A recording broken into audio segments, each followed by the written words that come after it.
Tonight, Deadman spends 22 pages philosophizing about life, the universe, and everything. Blue Beetle finally goes all in on the Spider-Man comparisons, and we mourn the loss of the greatest Green Lantern. What's his name from Sector I don't know. All that and more this week on the Not-So-New 52.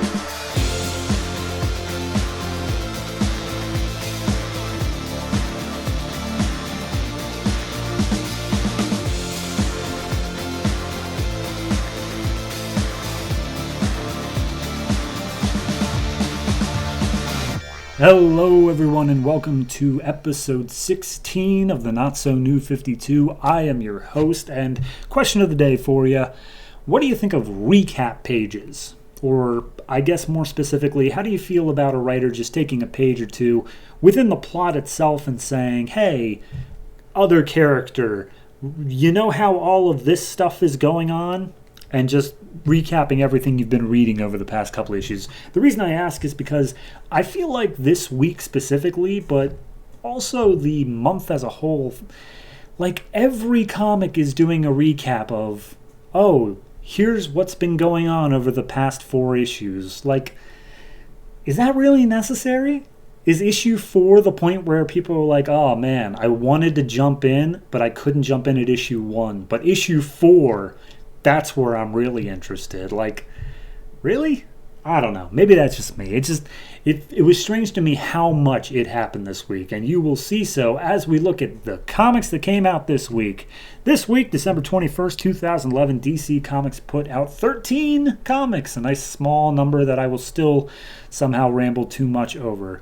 These comics include the number 4 issues of Batman, Birds of Prey, Catwoman, Nightwing, Red Hood and the Outlaws, Supergirl, Green Lantern Corps, Captain Atom, DC Universe Presents, Justice League, Wonder Woman, Blue Beetle, and Legion of Superheroes.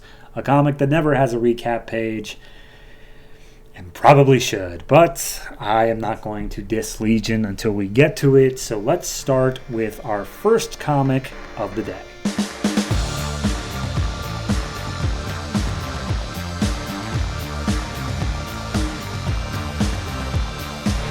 Batman number 4, written by Scott Snyder, art by Greg Capullo. We left off last issue with Batman discovering all of the Talon's hidden spaces inside of Wayne buildings, activating a tripwire, and seemingly exploding.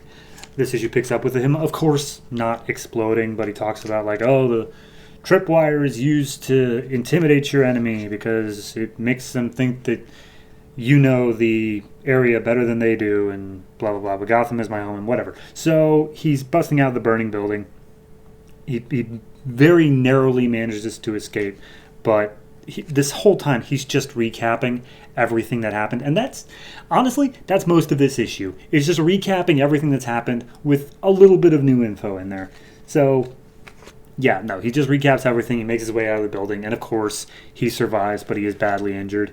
Cut over to the Batcave, and Dick Grayson, Nightwing, has shown up. He's talking to Alfred, and he's like, hold on, you're telling me that Bruce is asleep, like he's resting? And he's like, well, I mean, I may have had to drug him with a lot of drugs. And so Dick goes down and sees what Bruce is up to, because of course he's not asleep. And he's working on the bones of his great-great-grandfather, Alan Wayne, the one who fell down the sewer like a couple issues ago. And he's doing he's just trying to figure out, like, okay, is there something weird with these bones? And as it turns out, he didn't die from, like, being stuck in a sewer. It turns out that he died from, like, a bunch of stab wounds. Like, there were stab wounds on his bones. I think that may be revealed later, but honestly, I don't care. So then we just get 3 straight pages of recap. Like, he's just telling Dick, like, oh yes, the Court of Owls, I found their thing, and the blah, blah, blah. So yeah, that all happens. The gist of where it comes out of it is Dick's like, hey, okay, so I talked to Jim Gordon. Why are you so insistent that the Court of Owls isn't a thing? Like, why are you so insistent that they can't exist? And Batman's like, I'm sorry, Jim is disagreeing with me now? Okay, that hurts, but you want to know why? Back when I was a boy, after my parents died, I thought their killings couldn't be random. There had to be some bigger thing at play. And of course I knew about the Court of Owls nursery rhyme, because everyone in Gotham does. And there's a verse in the nursery rhyme that's not actually in the rhyme they tell us over and over again of heeding their warnings. And apparently an owl had taken nest in the Wayne manor shortly before their death. So it was some warning that wasn't heeded. But anyway, he believes that the Court of Owl killed his parents for some reason. So he started investigating. He started doing his first detective work. And he started following clues from all of his family's rich associates and powerful friends, and he got a bunch of leads, and he traced it all down to this building that had an owl crest on it and a secret room right above the owl crest, and he's like, they got to be meeting here. And he went up to the room and he broke in, and there was nothing, just a dusty old room that he then proceeded to accidentally trap himself in for a week. And when he finally got out, he was comatose, and he decided, from here on out, any detective work I do, emotions are not involved. Cut back to present day, because that's all actually visually shown.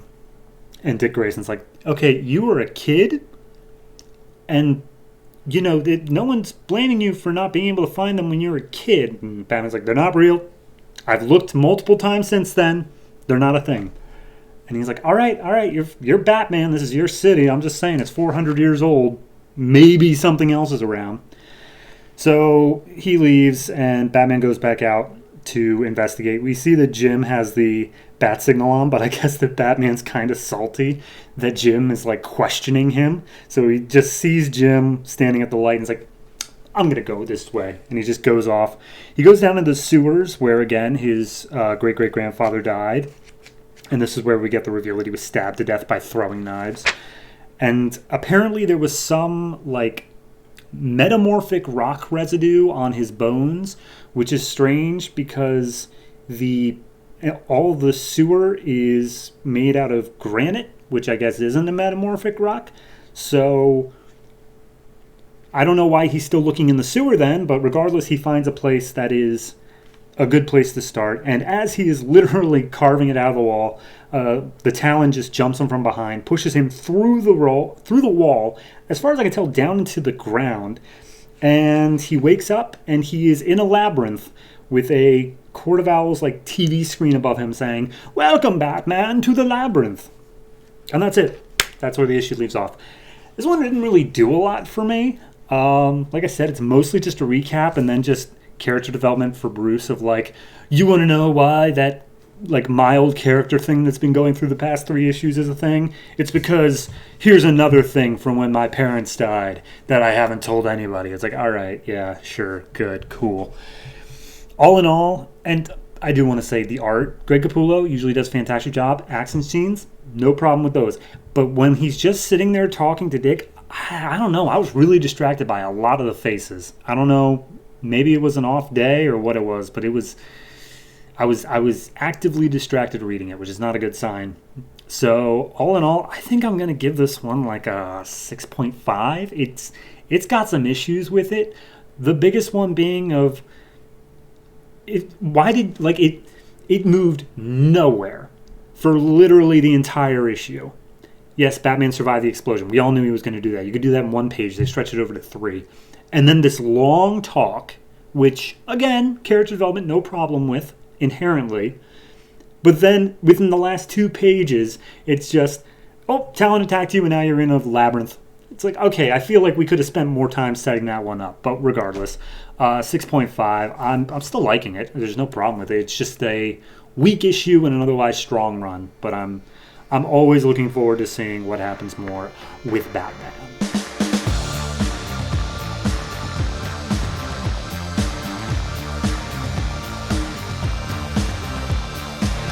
Birds of Prey number 4, written by Duane Swierczynski, art by Jesus Saiz. We left off last issue with Black Canary realizing that she is turned into one of these walking bomb people, and the entire train heist to get these other bomb people is turning sideways. This issue picks up pretty much exactly where we left off.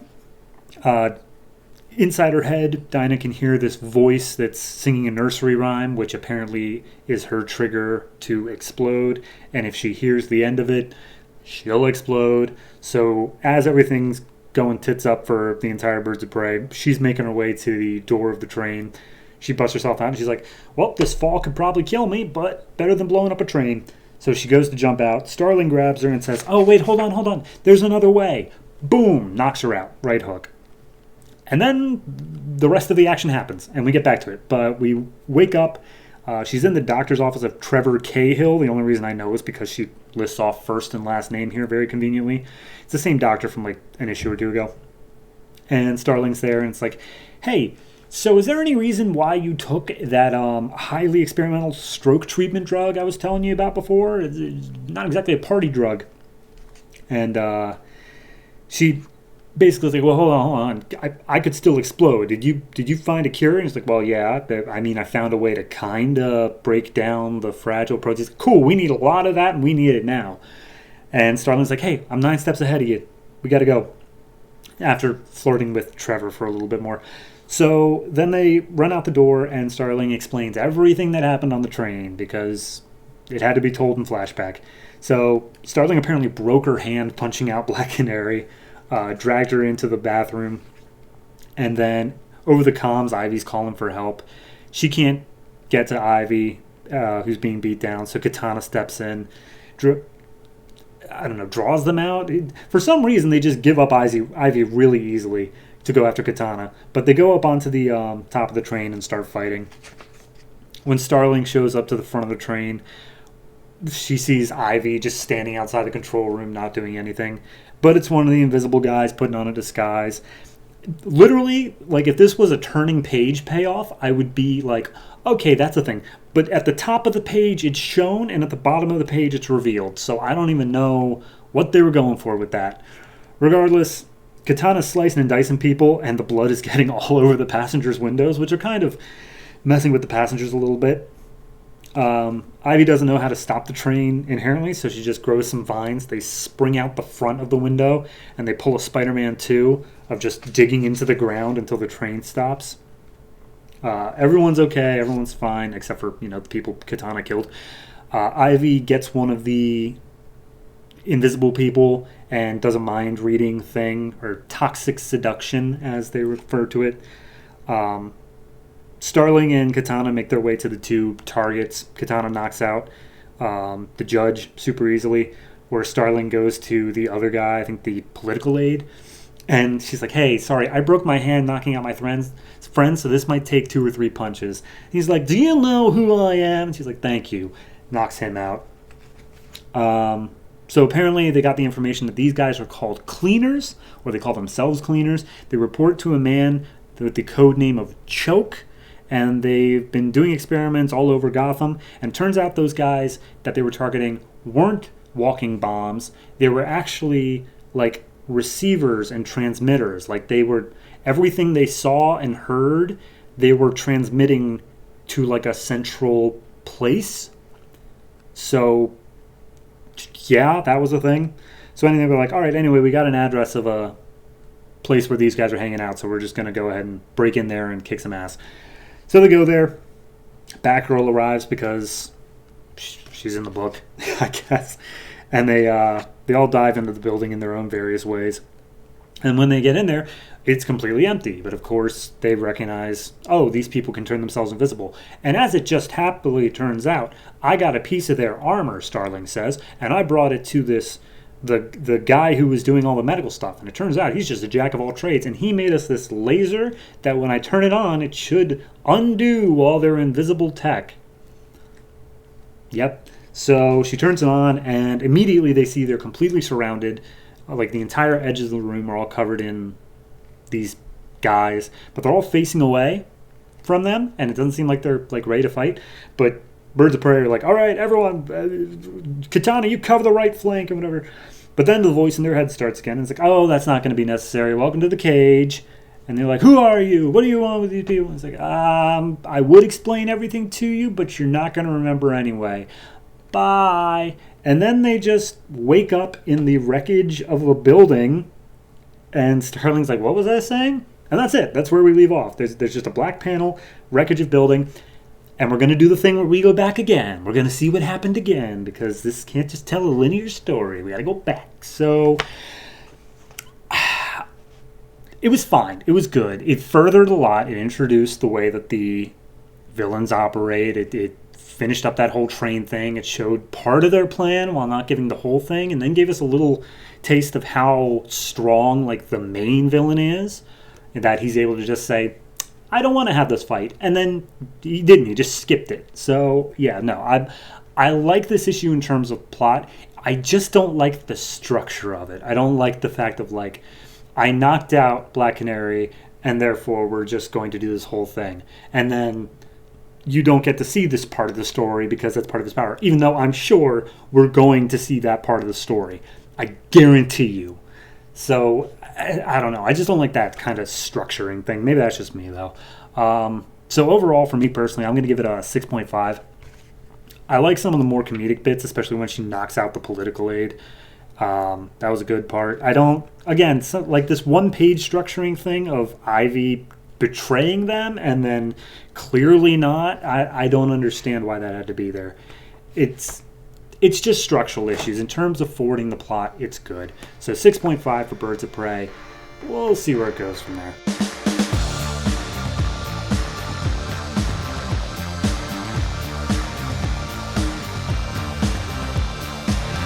Catwoman number 4, written by Judd, Winick, art by Guillem, March. We left off last issue with Catwoman literally burning evidence over the corpse of her old best friend as the police bust in and see her doing that. This issue picks up long afterwards, where she's being tossed around by some unseen force, which we'll get to eventually. But first, we gotta go back and see how did she get out of that sticky situation. So the cops have their guns drawn, saying freeze. She puts her hands up. She looks around and realizes there's a rum bottle that's half empty over on the counter. She does some of her little acrobatic gymnastic stuff, kicks the bottle up, flies through the air, and as it's flying, she ducks under, picks up her friend Lola, corpse, and proceeds to jump out the window as the bottle hits the fire and combusts, scaring away the police because, sure, yep, that happens. So she swings her way out of the building, burns down Lola's house in the process, and then we cut ahead a few days. That was 3 days ago, mind you. Cut ahead a day or two, and now we're at Lola's funeral. And there's a decent crowd there, but apparently not too much because in order for her to clear Catwoman, Selina had to leak that Lola was a fence and that she got killed because she got mixed up in the wrong crowd or whatever. So she had to ruin Lola's reputation of an upstanding citizen just for her own sake. And she feels terrible about that, and she's crying, and she's talking about how awful she is. And then, as she's leaving the funeral, she meets an old friend named, I believe, Gwen? Yeah, Gwen. And they just chat for a bit. They go out for coffee and catch up. We see that Gwen, back when they were teenagers, her and Selina were just doing little petty crimes and just, like, pocketbook snatching and stuff like that. So they're catching up, and Gwen's asking all these questions like, oh, any idea what happened to Lola? Are you still in the game? Oh, you went through Lola? And blah, blah, blah. And Selina's lying about all of it. She's like, I don't know what happened to Lola, and I'm not totally in the game. And basically it all comes down to Gwen's just going to be the new Lola, it seems like. 'Cause she's like, hey, look, I'm kind of a fence right now. That's how I knew Lola. So if you ever need anybody, just hit me up. And Catwoman's like, oh, yeah, if I ever need anybody, sure, thank you. And then her internal monologue's like, I will never call you. Lola's dead because I did this to her. You think I'm going to call you? Bye.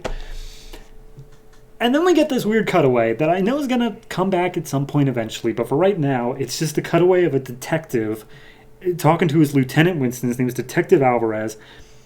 We get this whole monologue from the lieutenant about how he was an excellent homicide police officer until he followed a lead that caused him to bust down the door of a room where the deputy mayor was getting it on with a lot of drugs and a lot of hookers. And so he got demoted because of politics to Major Crimes Robbery Division. He's been there for 5 weeks, and he's already got 17 crimes that he thinks are all connected because they used roof access and didn't leave any trace, and they were super expert. And he's like, you think you got 17 cases that are all connected? And Alvarez is like, no, I think they're all the same perp, and I just want you to give me some analysts, some forensics, to go through all the evidence and prove that that's the case. He's like, no, not going to do that. And then we just abandon that scene. We just go back to Catwoman. So I'm sure we'll get there eventually. And Catwoman, she's just doing a little bit of that pretty much old petty crime. She's still dressed up like Catwoman. But there's a couple of just gangbangers with a duffel bag full of cash, and she just goes yoink and beats them up and walks away with it. We get a cutaway that she's getting her info from a guy named Bertram, who wants to do Catwoman, so she teases him a bit, bribes him a little bit, and then gets info from him. So, yeah, I don't know if he's going to come back, but I'm mentioning it in case he does. So anyway, she beats up these guys, takes the duffel bag, and she's like, it's dirty work, but whatever, I don't got to worry about it. And then, as if on cue, she's grabbed by this crazy, weird lash of energy, lightning, and just thrown about, bringing us back to the beginning of the issue where she was being thrown about. And we see it's this woman, I don't know, she's wearing goggles, brunette hair, ponytail, I don't know, it's a full getup. And she's like, oh, Catwoman, you screwed up by coming here. And it's like, why do these no-name little mugger boys have, like, a superhuman defending them? This doesn't make any sense. And she's like, my name is Reach, because I can use my extra long energy tendril things to grab things and throw them around. Good as name as any. So she's throwing Catwoman around, and Catwoman has to make a new plan to get out of this. And she manages to get an attack on Reach, slashes her a few times to try to get away, and then she's just going to run. But before she has a chance to run, Reach grabs her with the energy thing and just pushes her up. And I'm not talking like 10 feet, 20 feet, 50 feet. No, we see that Catwoman is literally half a mile above Gotham and is now plummeting to her death. And that's where we leave off. I like this one. I like it. It's... I'm not entirely sure... Again, why we had to do the 3 days ago and then like cutting back sort of thing, because opening the issue with her like bruised and being thrown around, yeah, that's a good opener. That's a good like, oh hey, you're clearly in trouble, Catwoman. You know what else is a good opener? You're being held at gunpoint by the police, which is literally page 2 and where the issue should have picked up. So I don't know why we did that, but regardless, we did it. So my only problem here is it's doing a lot of setup for like future things. Like, I feel like the Reach thing's probably going to be wrapped up, if not next issue, then at least within the arc. Gwen is, of course, the fact that you met the replacement to Lola at Lola's funeral. I'll be impressed if they swerve it. I'm not going to lie. If we're not actually going with Gwen as the replacement for Lola, but really seems like we're going to be doing that. Art-wise, I don't really have a problem with it. They spent a really long time, it seems like, on the art for just a one-panel flashback of Gwen and Selena. It looks very good. I don't know what this Detective Alvarez stuff is. I'm sure, again, all this stuff is set up. We're going to get to it eventually, but this particular issue is just like okay, we're just going to have a downbeat for a second, and we're just gonna relax, and then we'll pick it all back up, high tension, with her falling out of the sky next issue.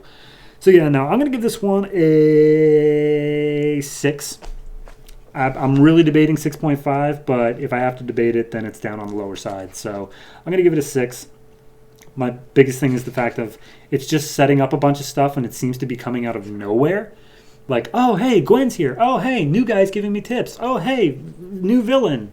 Like, all right, just pick one and go with it for a while. So yeah, 6 for now. We'll see how it turns out. But, I mean, at least I was entertained.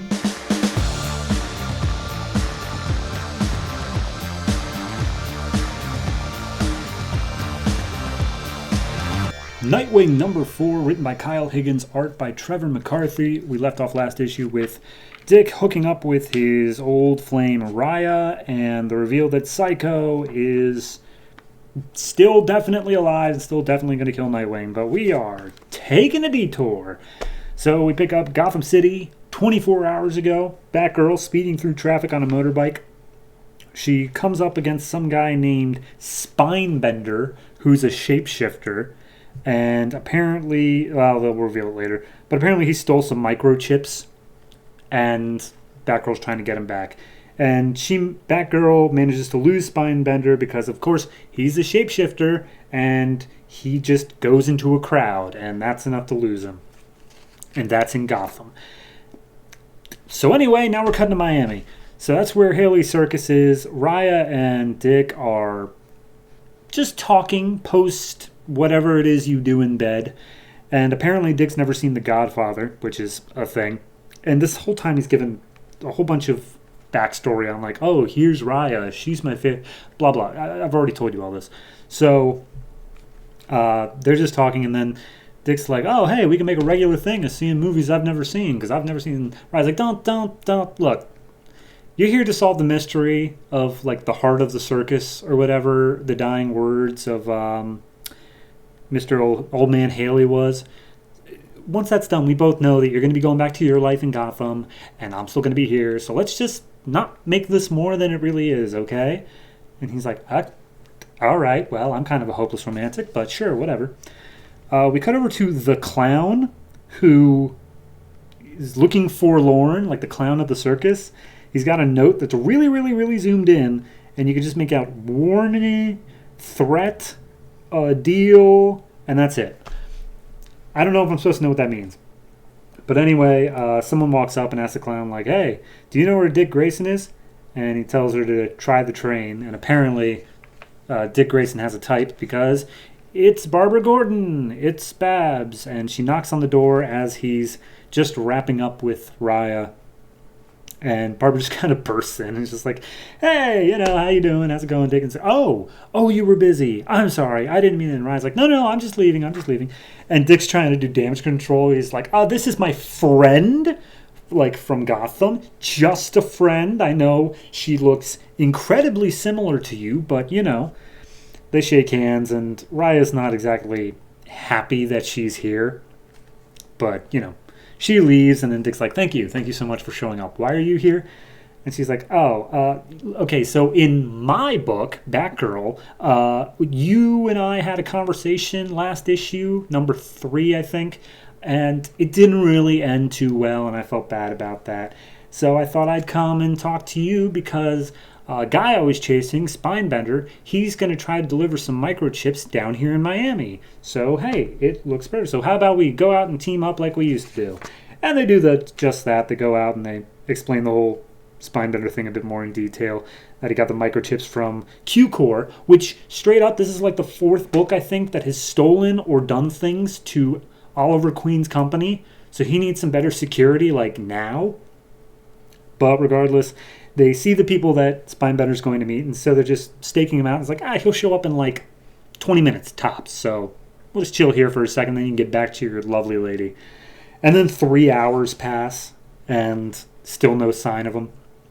He's like, oh, okay, so tell me more about this girl. And Dick's like, I'm not going to do that. And she's like, oh, I'm trying to be a friend here. Come on, just tell me more. She's like, she's nice. It's like, nice, wow, that's quite in detail. So, anything else about nice? And Dick's like, I'm going to go down and take a closer look. Can you cover me? She's like, yeah, no problem. So Dick dives down, and he overhears the people that Spinebender's trying to sell to saying how he's unexpectedly late. And Dick's like, wait a minute. Okay, so he's late for them too, which means he must have known he had a tail. Or maybe he knows that we're actually still here. Oh, crap. And then we cut back up to Barbara, who's talking to Dick, and she asks him if he found anything, and he's like, nope. And then he picks up a giant rock and is about to drop it on Barbara's head. Dick comes in, tackles the other Nightwing, and miraculously Barbara throws a batarang at the one that Spinebender is. They get into a bit of a fight. They reveal themselves to the fences down on the ground. Guns are flying everywhere. It's just your generic fight scene. We do get a little bit of a thing where Spinebender is apparently weak to electricity. So Dick turns on his magical domino mask that can scan things from a distance. And he's like, oh, he's made up of mostly silica. That means I can do this. And he hits him with lightning coming out of his gloves, like an electrical impulse in his gloves, and turns Spinebender to glass. Still alive, mind you, just made of glass, which I feel like is a death worse than hell, but whatever. So everything wraps up and the police get him, and the microchips were fried as soon as the lightning bolt thing happened. So then they're just talking. It's like, hey, look, I'm sorry about how things ended in Batgirl number 3. I'm really happy we patched up over in this book, so anyone reading both of them will get that total story. But, you're doing good with your girl, and I'm happy for you, because clearly me and you were never going to be a thing. So, happy for you, and I hope that I'll see you back in Gotham sometime. And as Barbara's leaving, she passes by Raya, and Raya tries to give her some shit. And she's like, Raya, look, there's nothing between me and Dick, and he actually told me how happy he is with you and how nice you are, so I hope that things work out. And Raya goes to knock on Dick's door, but instead she walks away. And there was this offhanded comment earlier on about seeing things from a different angle. So as Dick is sitting in his room alone, he looks over at a notepad that has written, like, at the heart of the circus, upside down, which doesn't mean anything, but it is the different angle where he's like, oh, wait a minute, what if we didn't mean that metaphorically? What if we meant that literally? Like, what's actually at the center of the circus? So he goes to the center ring of the circus and pries up one of the boards that make up the ring itself. And he finds a notebook inside. And the notebook has a list of names, and the very last name in it is Richard Grayson. And that's all we know. So, yeah. I like this one. I really do. It's a good little it still fits within the story overall that Kyle Higgins is telling, but it's a complete just little off to the side. If you really, really needed to skip one, you can go ahead and skip it, but it's a fun little story on its own. It looks at his relationship with Raya. It's kind of like a mini crossover with Batgirl, if you want to look at it that way. Sure, the villain didn't really matter much, but we get development on any side of the story that you look at, and I'm super okay with that. So I'm going to give this one a 7. Also, I think I like Trevor McCarthy's art more than I like Eddie Barrow's art, and I don't know how that comes down in the comic community, but I really like the style. So yeah, 7 for me. Really looking forward to more Nightwing and seeing where this story wraps up.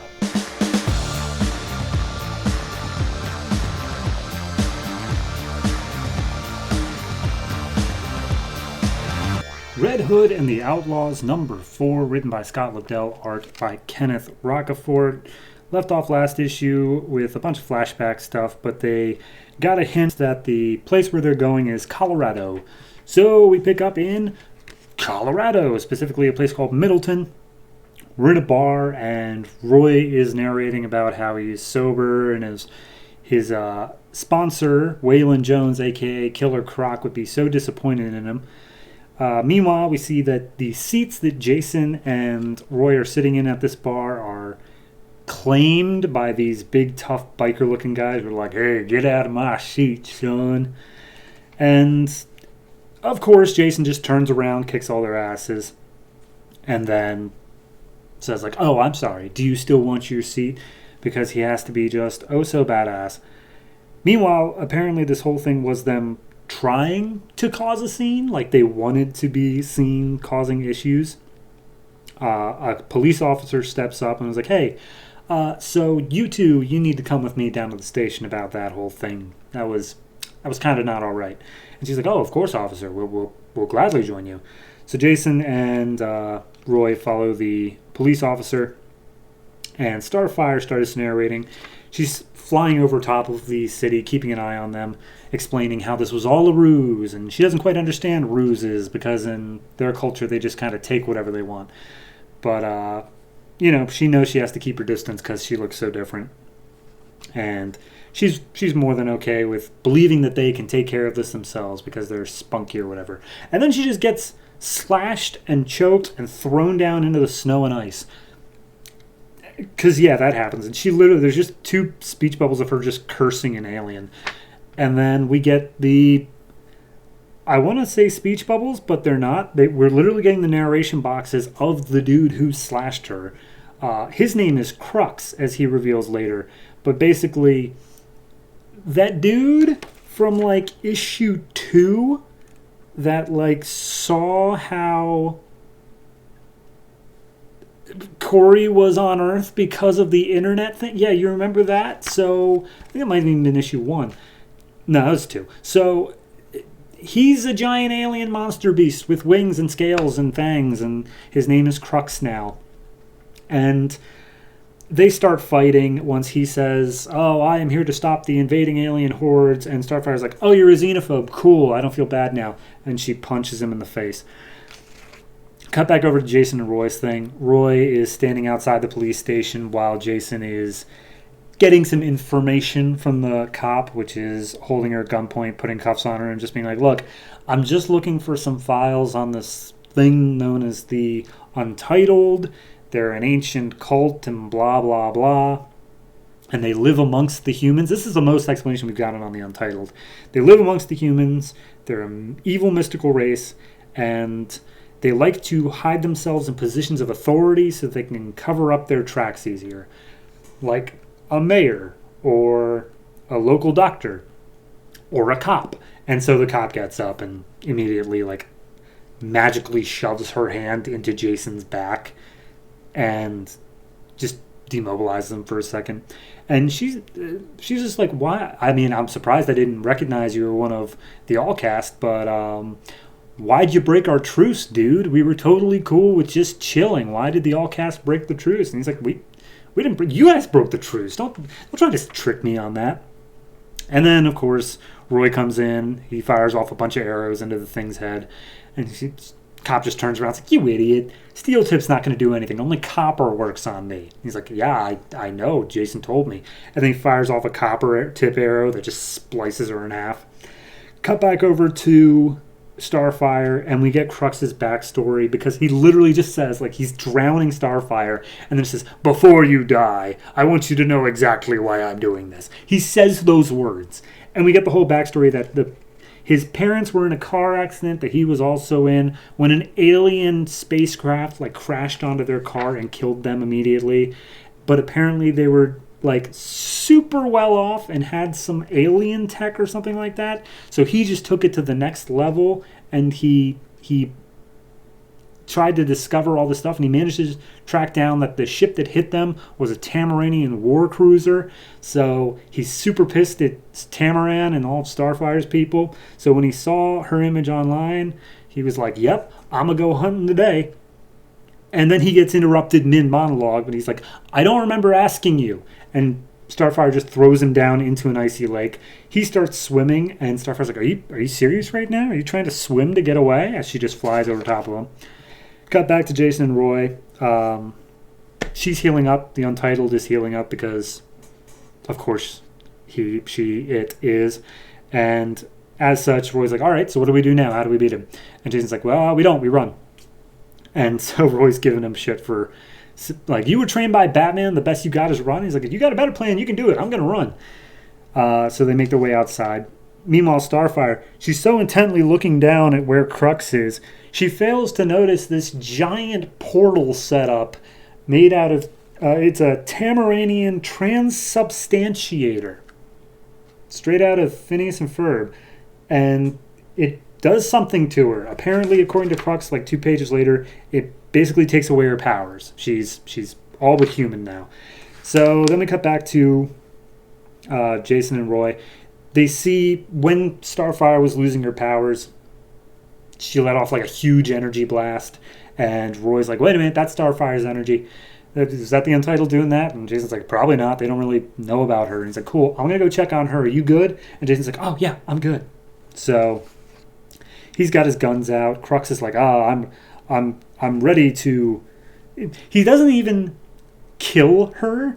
He just wanted to take her powers away. Like, he kneels down next to Starfire, this giant beast, and just like, "I made you human. Welcome to the human race. Bye." And then he just leaves. Starfire does manage to whisper out Richard. So a little hint of what she may or may not remember of things that may or may not have happened. And then we see Jason's like, "I don't need these guns. I'm gonna fight the old-fashioned way that the all-cast taught me." And he throws away his guns. He pulls out those knives that he's been using for a while now. And as he comes out from his cover, he sees the Untitled is this weird, smoky-looking, monster-looking thing, and still speaking English. And he's like, oh no, this is on you, because after I kill you, I'm going to kill everyone you love, all because you wouldn't leave us alone. And he's like, this is on you guys, sorry. And that's where the issue ends. Starfire's human, and apparently this is all Red Hood's fault. I don't know. I like the issue. It's a fine issue. There's nothing inherently wrong with the issue. My problems only come from the fact of, why are we introducing this Crux thing? Like, did we just get to issue 4 and realize, oh yeah, right, we don't really have a place for Starfire because she can literally just save their asses anytime, as shown in all of the other issues. It just feels like it was like, okay, we've got the team made. We're not going to worry about it being balanced. And then when issue 4 rolled around, they're like, maybe we should have worried about that balancing thing. And now they've just introduced this thing out of nowhere just to depower her. Which, it's not awful, I guess. It's just why are we doing that to begin with? So, I don't know. I'm going to go ahead and give this one a 6.5. I'm giving it a 6.5. A lot of that's down on the art, because it's Kenneth Rocafort art. I mean, you can't fault it. It looks great throughout. Even someone as stupid as Crux is like, yeah, no, he looks great. So 6.5 for Red Hood and the Outlaws, number 4.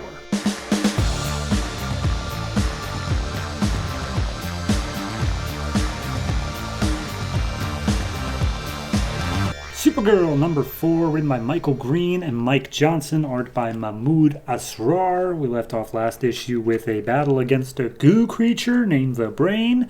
Supergirl found her ship, but was disabled by kryptonite by Mr. Tycho. This issue picks up, just kind of showing, hey, what actually managed to survive that fight that tore apart half the ship. And we see Supergirl has been stripped of her Kryptonian outfit, and they're running tests on it, and it's basically completely indestructible. And Tycho is like, wow, I could do so much with that. Also, what happened to my goo creature called the Brain? And his assistant, I think Miss Thorne is her name, is like, oh, it's survived, it's recovered, it's all good. And he's like, cool, I'm glad it could fight against a teenage girl. I'd be pissed if it couldn't. Anyway, I think she'll behave from now on, as we cut to Kara being held in a stasis chamber tube thing, and also being held next to kryptonite. So all she can feel, despite being unable to scream or move or do anything, is just searing pain throughout her body. And as Tycho walks away, we see one of the guards standing over her, remorse on his face. So he walks over to one of the other fellow guards, and he's like, oh, hey, Jacobs, I heard what happened during your fight with Supergirl. You here to get some revenge on her? And Jacobs just slams the guard's face into the wall, enters in the door, and disables the stasis tube. And he's like, look, I'm sorry. I thought that Tycho was like a benevolent genius, but as it turns out, he's one of those dick geniuses. So I'm going to get you out of here because this is not okay. And Supergirl's like, man, I wish I could understand what it is he's saying. I hope he's not here to finish the job. So he walks her out, and she manages to put together that he's helping her. But as they round the corner to the evac pods, Tycho's standing there with a full, firing squad. And he's like, hi, Jacobs. Look, I'm all for the can-do attitude, and you really got some spunk, but you're kind of trying to screw over my plans, and frankly, that's not going to fly. Henderson, kill Mr. Jacobs. And Jacobs is shot, and Supergirl's like, you killed the man, in her own language. You killed the man that was trying to help me. You are truly evil. And she's still super depowered, but she's, getting a little better. And Tycho's like, cool. Can we take care of her before she gets her powers back? And Henderson managed to slam the butt of his gun against Supergirl and starts trying to fight him. But then she's like, wait a minute, hold on. There's some sun pouring through that window. I'm feeling pretty good. So she snaps Henderson's arm. They start firing bullets at her. They're about to start firing bullets, and then Tycho's like, whoa, hold on. She's not bulletproof yet. I need her alive. And so she takes that opportunity to just run through all of them. Tycho, he manages to get up, and he's like, hey, Miss Thorne, our visitor's loose. Can you please put the station on lockdown? Thank you. And also asks her to secure the artifact. So Supergirl's just running through this station. She blasts through every door. When some guards finally catch up with where she went to, which was the lab, they talk to one of the scientists who's down on the ground. He's like, what was she doing here? And she's like, she took her clothes back. And so we see her back in her Supergirl outfit. And she's now completely, like, invulnerable. She's back to, like, nearly full strength. She's just knocking heads, taking names. One of them, like, puts the gun up, says uncle, and she gets glowy eyes, so God only hoping what happened to that guy. And finally, we cut to Tycho, and he's like, can someone just show me where Supergirl is? And then she comes bursting through the ground into Tycho's room. And before she can do anything to Tycho, he pulls out the red crystal thing that we saw from a few issues ago. And Supergirl's like, oh, that's a sunstone. That records messages. My father must have put that to give me a message to tell me what the hell is going on. I need that. I need to hear what's on that. And Tycho's like, all right, I can tell you need this. I can tell you want this. I will break it into a million pieces unless you and I can make a deal here. So, all I want is for you to have this back. I just want a single drop of your blood. Cool? And he's much douchier about that the whole way through, but he's like, that's the deal, or else I'll crush this into a million pieces. Supergirl, of course, can't understand any of this, but she doesn't like his tone, so she heat visions a giant hole right at his feet in a display of, like, intimidation, and Tyson's like, ha, nice shot, but you missed. And then the assistant Thorne is over at the console's like, she didn't miss, sir. She hit the central core of our entire station. And he's just like, how could she possibly have known that? He's like, oh, well, bye. Huge explosion happens. As Tycho falls down to the ground, Supergirl grabs the Sunstone. And he, despite her knowing that he doesn't understand the language, she hopes that he'll pick up on her tone. She just tells him, do not come after me again. As she zooms off the exploding ship. Everyone's evacuating, and Supergirl makes note of that. She's like, oh my God, that man who called himself my little baby cousin, he's right. I truly am like a super weapon. So many people could have died. Luckily, they're all getting off on these evacuation pods, but I really could have caused some damage there. And then we see Tycho was just at the control panel the whole way to the end, and he explodes and seemingly dies. We cut back to Supergirl. She's looking at the Sunstone. It's gotten damaged in the crash, and she's like, I need a place to watch this. I could ask the guy who was, Superman. I'm not going to beat around the bush on that, but I could ask Superman, but how do I know I can trust him? What if I just try flying back home? And she stares off into space, and that's where we leave that. But we do cut to later elsewhere. Tycho is waking up. He has been severely burned. He pretty much should not be alive in any way because he is nothing but a head and like the upper half of a torso.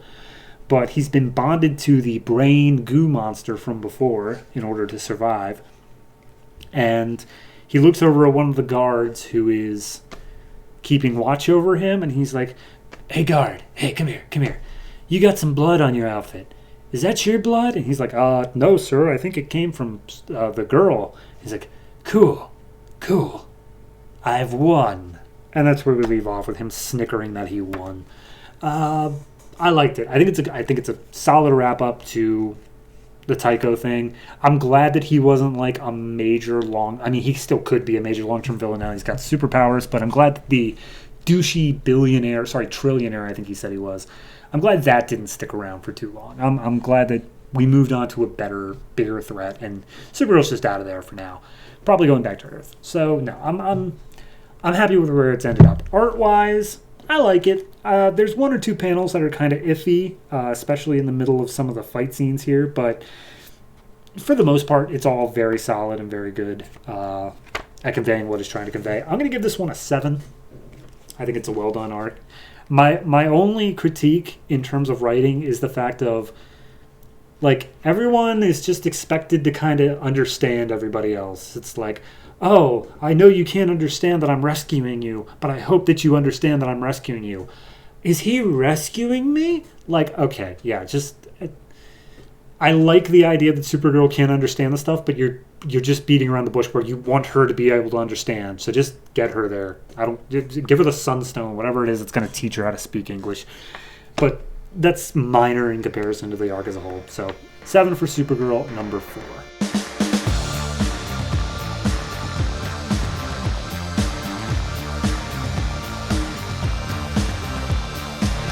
Green Lantern Corps number 4, written by Peter J. Tomasi, art by Fernando Pasarin. Left off last issue with the entire Corps being saved by one of the teleporting lanterns, except for like 5 of them that got left behind. And of course, one of those 5 is John Stewart, left in the middle of the Keeper's grasp. As I explained at some point, we haven't actually technically been revealed that they're called Keepers. We'll get that at the end of this issue, but I'm tired of calling them the enemy or the bad guys or whatever. So they're called the Keepers. Regardless, pick up this issue and they're still trapped in the middle of a bunch of the Keepers. And John's like, well, come at us. We're not going down without a fight. And the Keepers are like, yeah, well, except you are, because you are literally out of energy and there's only like 5 of you. So yeah, we're just gonna take you now. You literally have no way of fighting us. And one of the Green Lanterns grabs one of their weapons and is like, well, your weapons aren't out of energy, haha! And he goes to slash one of them, but it's DNA locked, so the weapons will only work for Keepers. And he's like, yeah, it kind of works like your rings, because we clearly have some link to that, you goddamn idiot. So he goes to slash the captured lanterns, except for John for some reason, so that John can jump in and be like, whoa, hold up. We, because our rings are out of energy, are unarmed, which means that we can't hurt you. And he's like, okay, well, you still have your minds, which is kind of a thing, especially when you have willpower rings. He's like, okay, but under this Star Treaty of Aveneg, you have to take us as prisoners and you can't hurt us because of it. The Keeper's just like, what? We don't care. We don't care about any treaty. What makes you think we care about any treaties? Do we seem like the kind of guy? Okay, you know what? Fine. We will take you as prisoners, but we need to make sure that you know we mean business. And they stab one of the Green Lanterns through the head. And, of course, the other Green Lanterns are all freaking out. But I absolutely love this page because this Green Lantern does not have a name. He is not a named Green Lantern. And I know this because every time that they're about to say his name, like it would make sense to say this Green Lantern's name, they conveniently cut it off. Like, my favorite here is, but John, he murdered, listen to me, damn it. Like, they just did the dash and had John interrupt him. Like, I love it. Anyway, so John calms them down, makes sure they don't do anything crazy so that they can get some more information on what in the world they're facing. Speaking of what in the world they're facing and information thereof, we cut back to Oa, where Guy Gardner is interrogating the one Keeper that they knocked out on the battlefield. They took off all of his armor, and he is just disgusting looking. He is like a green bag of goo. You can see his skeleton underneath, except it's not even completely skeleton. It's got like face skin still on there. It's gross. Anyway.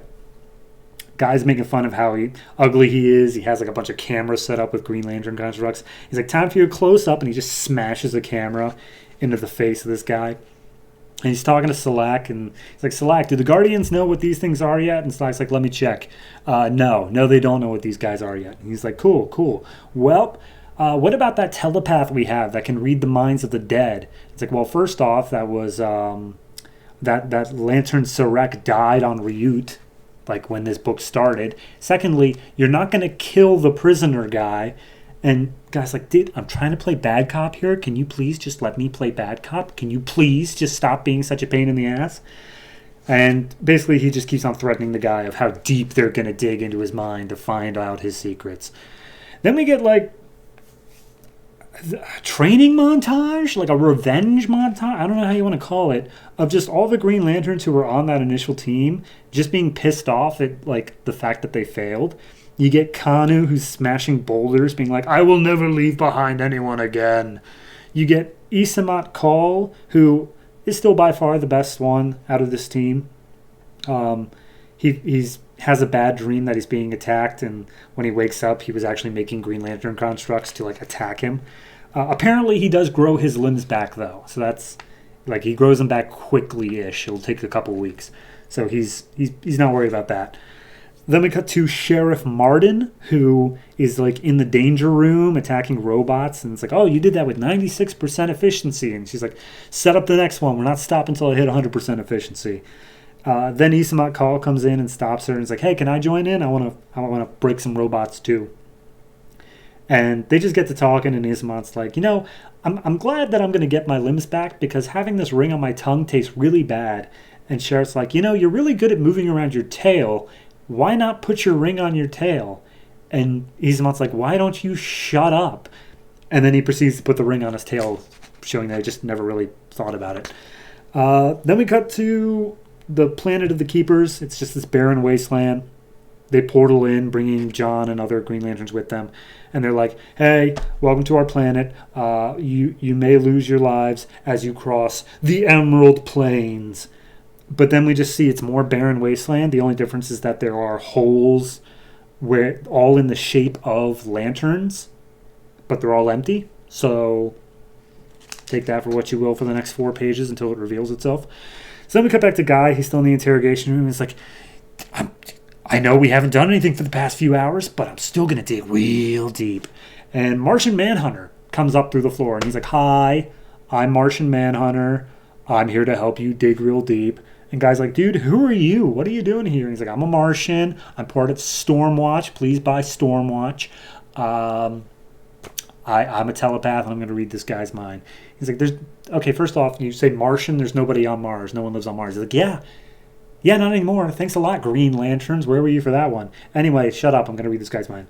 So he like puts his hand through this dude's mind and like gets real crazy with it until finally he comes back out and he's like, all right, guys. So they call themselves the Keepers, and they are the keepers of your power batteries. And Guy's like, that's impossible. We keep our own power batteries. I mean, there was a period before that where we like wormholed them in and then charged them and then sent them back. But hold on, are you telling me that these guys were on the other side of the wormhole? And Martian Manhunter's like, yeah, that's pretty much what I'm telling you. Those batteries you pulled out of nowhere were actually like these guys' job. Like, and I guess they're kind of pissed that you were not giving them back now, so that's why they're here. Anyway, Stormwatch is not going to be involved in this book, but you should still buy it. And as my parting gift before I wipe your memory of me, because can't have you remembering Martian Manhunter exists for some reason, I will show you what their goal is. And he shows Guy that their final goal is to come to Oa and get the central power battery for themselves. Ooh, spooky. This issue didn't really do anything. Like, it told us finally who the Keepers are. Like, yeah, cool, and it told us like their goal, which is fine. But like, what else did it do? Really? It did a little bit of character development, but like, other than that, the most it did was just buy Stormwatch on shelves now. Like, I don't know. It didn't feel like a particularly like, oh, wow. Like, they even killed a lantern, like, literally in front. And it felt so inconsequential immediately. I don't know. It just felt like a nothing issue to me. I'm going to give this one 5.5. And the only thing that's giving it that extra 0.5 over average of 5 is, honestly, the art in... It's nice seeing Martian Manhunter pop up because they did tempt that little, hey, we need a telepath. Who can we pull from the DC universe larger that is a telepath? And I like how he's just like, yeah, no, I'm just keeping an eye on Earth threats because that's what Stormwatch does. So yeah, I don't know. That's the only thing I can give a positive because everything else just feels like all right, well, we're not doing anything yet. We're just kind of marking time. This issue just didn't feel necessary. I guess that's my biggest complaint. It just didn't feel necessary. So 5.5 for this one. Hope it gets better.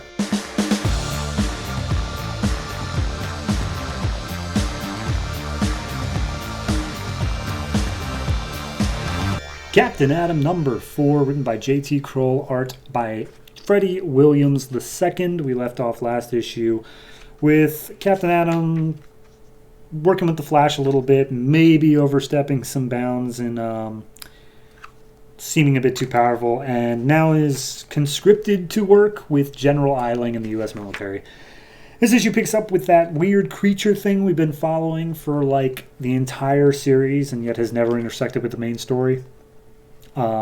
It's now a man-shaped blob that people are looking at. It's like, oh, that guy's a freak. What's going on with him? And a police officer stops him and is like, hey, buddy, why are you such a freak? And he puts his hand on the creature, and the creature just opens up into a giant mouth, takes in the police officer, and swallows him whole. And then we just don't deal with that. So we cut back to a flashback of Captain Atom back when he was just Atom, and he's in the Air Force. He's a pilot, and he's just shooting the shit with all of his fellow pilots, and he's like, oh yeah, no, I'm the better wingman. I'm a perfect pilot. Ha ha ha. And they're laughing and having fun.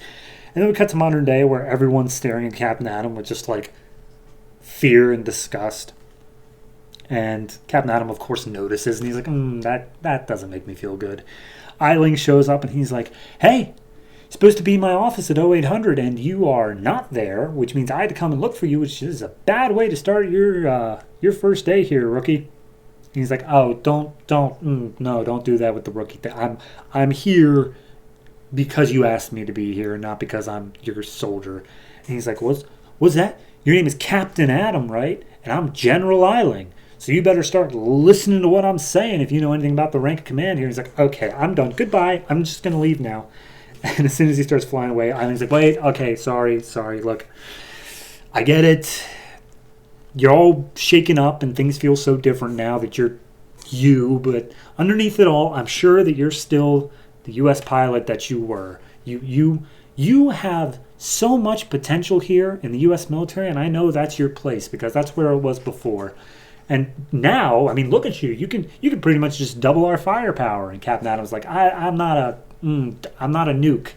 I don't want to be a weapon. He's like, well, whether you want to be a weapon or not, it's what you are. Because look, the best weapon, the best deterrent is the one that you never have to fire. It's the one that just causes fear in your enemies just by the virtue of them existing. So if you work with us, you don't actually have to do anything. You just have to put the fear that you're going to do something. And he's like, no, that kind of goes against my entire character arc. I'm not okay with that. And he's like, all right, suit yourself. And this whole time they've been walking and talking into this big black like box of a room. And Eiling's like, all right, just remember, I gave you an option. And he shuts the door, and the whole place lights up. And Eiling's like, all right, are you sure this is going to work, Alexander?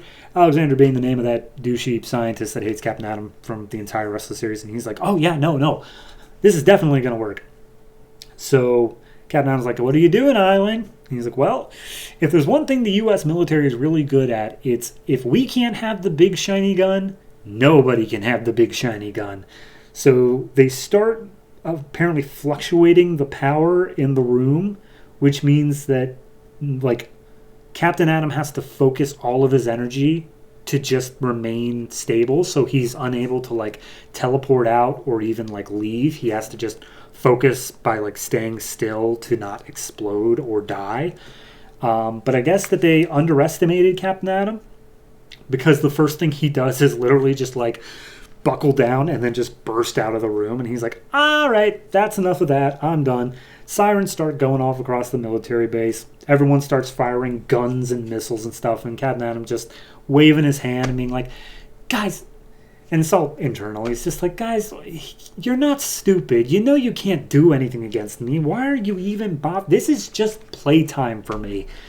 And he just waves his hand, knocks out all these missiles.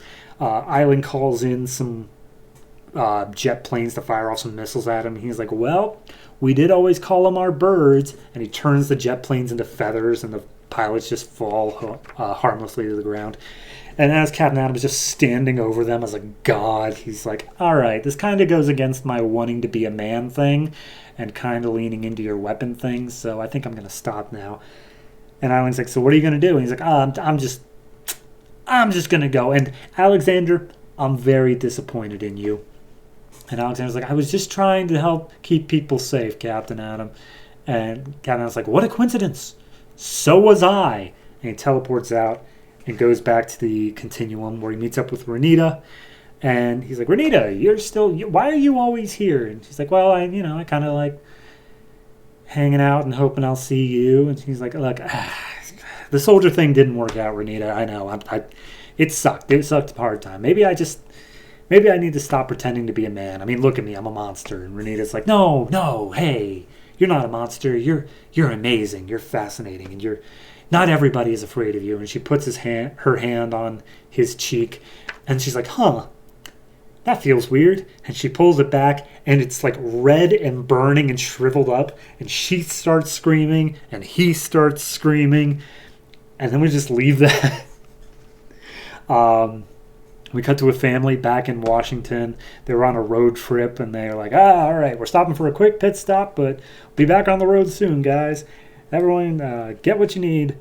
And as they walk into this diner, the family look around and see that it is pretty much head to toe all just that creepy creature that we've been following. It's absorbed so many people that it is literally the size of an entire diner. And it starts absorbing them as well. And that's where we leave off officially. I like it. I really do like it. I like the introspection of Captain Atom, of him being like, am I a weapon? You're making me into a weapon just so I can prove that I'm not a weapon. It's a good little back and forth, and I really like it. The art style is fantastic. It really gives this sort of ethereal thing to Captain Atom's powers that's like, you can't just see exactly what it is. It's all a little bit stylized. I don't know. I really like it all. I think the last page reveal of Renita's hand burning, or like whatever's happening to it, like, it's meant to be played for a very dramatic moment, but just because of both of their faces being so overwhelmed with like, what's happening? It comes off a little comedic. It doesn't like really detract from the moment, but it's just, I don't know. It gets to me. I enjoyed this issue on the whole. I'm going to go ahead and give this one a 7.5. I'm really enjoying Captain Atom. I think it's good. I really wish that we would just get to this part where he's dealing with this weird slime monster thing already.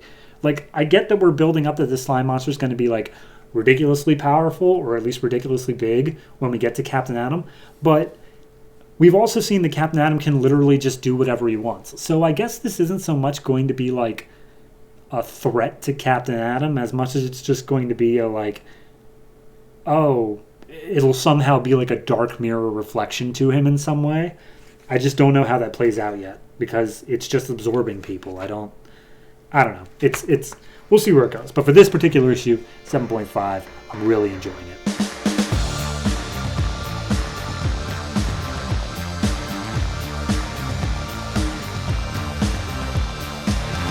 DC Universe Presents number 4, aka Deadman number 4, written by Paul Jenkins, art by Bernard Chang. We left off last issue with Deadman seeking out the Son of the Morning for some answers as to what Rama wants. He may as well be the devil, as far as we can tell. And last issue, yeah, he was pretty much the devil on the last page. So this issue picks up and it's like, hey, so if the devil came to Earth and he wanted to represent the perfect essence of humanity's mediocrity, who would he be? The answer is a carny. So he's working at this carnival and he's standing there and he's like, okay, I'm just going to be frank with you guys, straight up. Like, this issue is a like Grant Morrison style, just sitting and talking about the nature of the universe and morality therein. And it is really difficult to recap that without just reading it like verbatim. So I'm going to do my best here, but I'm going to be skipping a lot. So basically, Deadman walks up and he's like, hey, you're the Son of the Morning? And he's like, yeah. How about you step out of the wheelchair guy's body and we can talk in person? And the devil like uses some mind tricks or whatever to send the host of Deadman away to go do his own things while him and Deadman talk. And they go and they turn around and they take a ride on the roller coaster, because what better place to have a conversation than on a roller coaster? And he basically just starts calling out Deadman's like stuff of like, hey, you see that girl over there? Isn't she good looking? You know, she has the exact same body proportions as Rama. isn't that weird that you think that type of girl looks beautiful? And Deadman's like, what are you talking about? It's like, oh, I'm not suggesting anything. I'm definitely not suggesting that Rama appears as a beautiful woman to you just so that she could tempt you into whatever she wanted to do. Anyway, let's hop on this roller coaster. And then we get in, it's just all, let's talk about life, the universe, and everything. And basically I'm just going to try to break down each page, or as much as like each beat as I can get.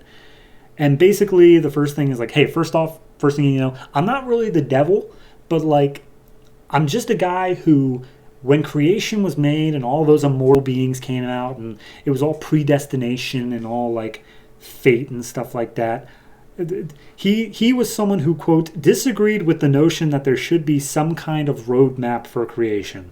So he just left. That's what he means by he's like the fallen one, the devil, whatever. He's just someone who didn't quite agree with how things were with the creators. So he fundamentally disagrees that the gods like see themselves as above humanity. Humanity may be the least powerful, but they're the most noble, and they're able to do incredible things with that. So then he goes on to how Rama is using Deadman to further her ambition, and it's so difficult to explain because he's just speaking in riddles the entire time. The whole point of this is that he's trying to get to he wants Deadman to ask more questions. He doesn't want Deadman, like he's not giving Deadman the answers because he's not looking for the right answers. He's trying to get Deadman to ask different questions. And we get through this whole thing of like, oh, Rama's basically not altruistic, obviously, and she has been lying to Deadman about what his purpose is and whatever.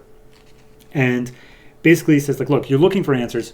How about we ask some different questions? And then we see flashbacks to, like, everyone that Deadman has interacted with, like, throughout all the previous flashbacks. And we see it rephrased not in them looking for answers, but in, like, the questions they ask as they are, like, as their moment where their lives change happens. So, like, the wife is saying, like, oh, what's the meaning of the universe? What's the point of trying if it's never enough? What is truth really? What is the relationship between man and God? What happens when we die? Like, it's just these really big questions that are all being asked. And Deadman's like, oh, it's about the questions, those big questions. And the devil, for lack of a better name, is like, yeah, okay, so how about this? We'll play 20 questions. You can ask me any question you want, and I will give you a truthful answer. But then after that, I need my payment, my token. And Deadman's like, how do I know you're going to tell the truth? And he's like, how do you know any of this is real? You just got to trust me. Have some faith. That's literally what I said humanity is good for. And so Deadman literally just starts asking all the questions that he encountered throughout those multiple things. And the devil gives him fully honest answers, but none of them are satisfying. All of them are frustrating and like forcing him to ask more questions. So like the one here, like, okay, why do bad things happen to good people? Because they usually deserve it. Like it's getting him frustrated in that he's not getting anything. He feels like forward out of this. And finally it gets to the point where he's baiting Deadman to finally, like, once Deadman is properly frustrated, he's like, look, all of our predetermined universe are meaningless without the context. A being like Rama knows this. She already knows every answer I've given you, and so rather than look for answers, she's looking for context.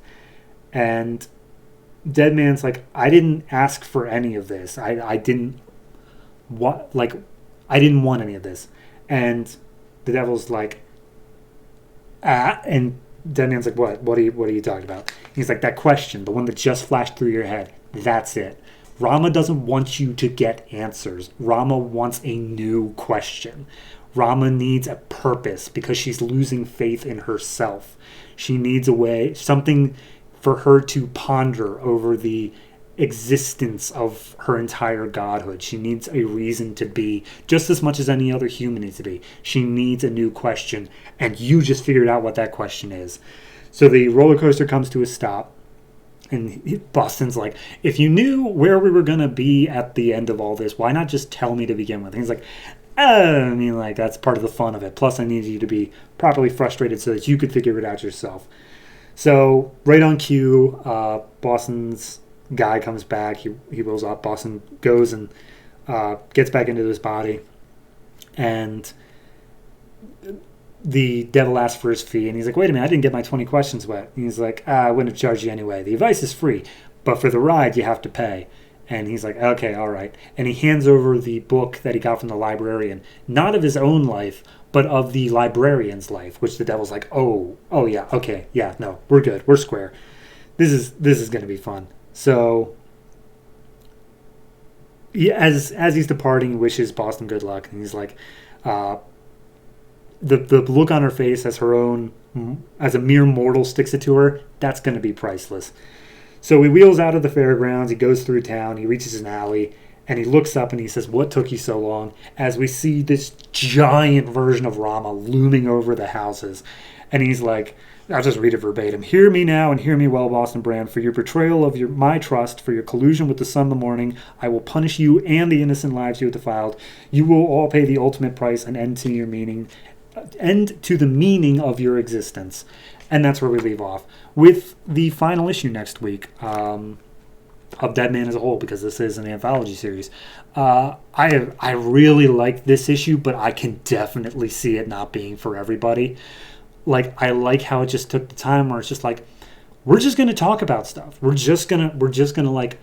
furthering the plot. We are getting to like where we need to be, but it's all just going to happen in this very well thought out, like, moral debate pretty much. And I'm all for that. That was very well written issue. I wish I could give it like the credit it's due in explaining it, but it was a very well written issue. Art wise, it was fine. Like, nothing was really standing out in terms of amazing art. They tried to do a little stylistic thing with the flashbacks being worked into the roller coaster like curves, but it's iffy at best. But just the writing more than makes up for it. So I'm going to go ahead and give this one a 7. Very well done. Very much looking to see how Deadman's going to wrap up, and I am very surprised that Deadman is doing so well in my rankings.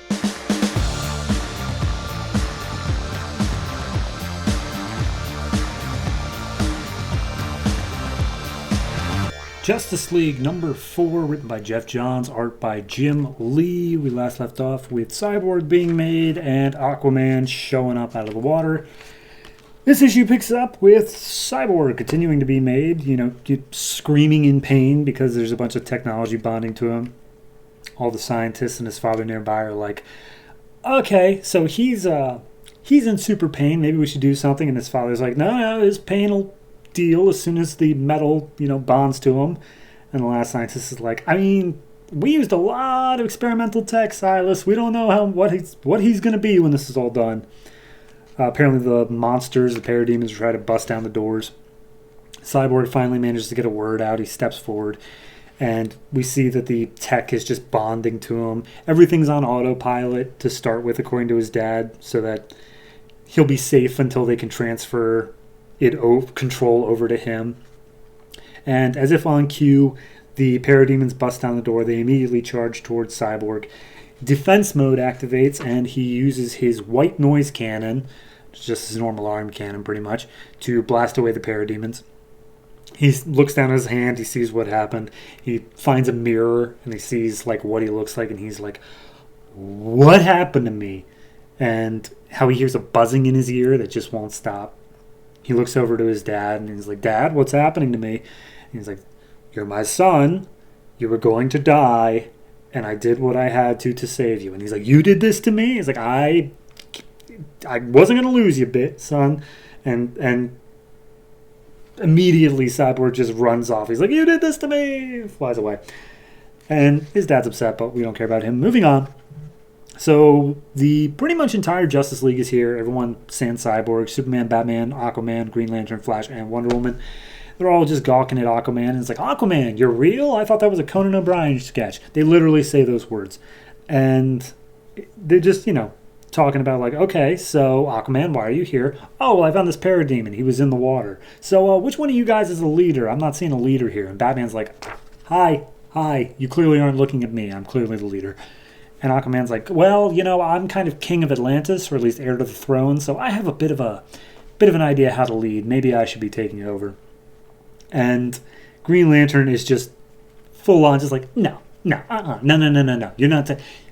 Superman can, like, juggle cars and, like, run at super speed. Speaking of speed, Flash can run faster than anybody. Wonder Woman just tore through a whole army. And you, fish guy, you want to try to be leader? We're already dealing with Batman here wanting to be leader. What makes you so capable of being leader? And we see a whole bunch of parademons flying over the water, and Aquaman just goes, and then a whole, like, bunch of sharks come up out of the water and just devour all the parademons out of midair. And the one that manages to escape, Aquaman just turns around with his trident and shoves it through his head. And Green Lantern's just like, all right, never mind. So all the parademons coming in, they start fighting. And then there's a whole bunch of fire, like bullets raining down from the sky. It's the U.S. military. And Steve Trevor's on one of the airships, and they're like, hey, stop firing at Wonder Woman. It's like, well, you say that she can take bullets of this size. And it's like, yeah, but she's not going to like it. And whoever's in the chain of command higher up is like, hey, we're going to fire on everything down there. Anything that's not human is getting a bullet at it. They can learn how to deal. So then we cut back to Cyborg, and he's stumbling through town, just trying to get his bearings. He hears someone screaming for help. He sees a woman about to be attacked by parademons. So he goes to throw a punch, and then, like, some technology tendrils, for lack of a better term, go and connect to the box inside of the throat of one of the parademons. And he immediately gets, like, a translated thing of this parademon's commands, which are locate inhabited worlds, harvest organic materials, process organic materials, repurpose organic materials for Darkseid. And then, you know, it's overpowering, and he's like, oh, it's buzzing, it's getting louder. What is that sound? Where is it coming from? And so the mother box, the box that's powering Cyborg, he gets a teleport out to wherever he needs to be. So Superman and Flash are both being shot at by the U.S. military, and Superman's like, all right, we need to shut them down. They're getting to be a bit too much. And Flash is like, they're kind of the military Superman. And Superman's like, hey, they're shooting at us. We can't always trust the people in authority have good intentions. So Superman flies off to take out some of the helicopters, and Flash is like, I can't believe I'm fighting the U.S. military. So they have a thing where, like, the Justice League's like, we have to save those men in the copter or in the choppers, despite the fact we're the ones who are taking them out. And Green Lantern's like, I'm going to go and I'm going to help them, but not because it's the right thing to do, but it's because I want to impress you. It's literally, I'm just going to skip the joke. He's doing the touching the lasso thing that they did in the Justice League movie. So, yeah, that happened. So anyway, portal opens up next to all the Justice League. Cyborg steps out. Green Lantern immediately is like, I got this one, guys. Green Lantern for the win. And Batman's like, whoa, hold on. He's not one of them. He's just a kid in this robot suit. And he's like, nah, he's not in a suit. That's him, man. And when they get Cyborg, he's like, hey, are you good? And he's like, oh, they go to world to world, and he's coming here. Who is? And then we got a whole, like, 5 pages all devoted to big old Darkseid is coming here. And Green Lantern's like, oh, I'm guessing he's the bad guy. And Darkseid does I don't know, it just looks like he lets out a fart, and it's just this big sound effect. And then we see, I am Darkseid, and that's where we leave off the issue. It's good. I mean, it's a good issue. It's not, I'm not going to pretend like this is like, this is garbage. No, it's a good issue. It's very solid throughout. I feel like the entire sequence with the military firing on to the Justice League is just completely pointless. Like, yes, they were setting up that thing before about people not trusting the metahumans, and I didn't exactly phrase it the way they phrased it, but they were doing it more of like, oh, those freaks, and deal with them. If they make it out, fine, but we're not going to fight for them. They're not human. Like, yes, there is the thing against metahumans and all these superheroes still undercurrent, but I feel like we're done with that. I feel like we don't need to continue that plot. Especially with Darkseid literally coming in at the end of the issue. Like, we didn't need to have that little side tangent. It just felt like, hey, so I've got the team together, everyone's here, but I still need to fill up like 3 extra pages. I guess I'll do a military thing. I don't know. Maybe that's just me. The rest is solid. Cyborg, of course, his story is fantastic, well done. There's a bunch of little Easter eggs that drop when he's like analyzing his operating system of just characters that we may or may not meet over the course of this show. But yeah, no, it's a solid issue. And Darkseid's appearance, having to turn the comic, always makes it a thing of probably annoying for digital readers, but for people like me who get it in physical, always cool to see. So yeah. But yeah, overall I'm going to give this one I'm going to give it a 7. I think the Darkseid's appearance comes with enough weight and enough like power that it's just a good setup moving forward. I like all the Cyborg stuff, even if he does come off a little bit whiny of "You did this to me," flying away. So, but the Aquaman stuff, spot on. They did a very good job of setting up Aquaman for people who don't know Aquaman and being like, here's why he's badass in case you're not reading Aquaman. So yeah, no, 7 for Justice League. Clearly we're moving into something big, but hey, what else is to be expected from the flagship title of the entire line?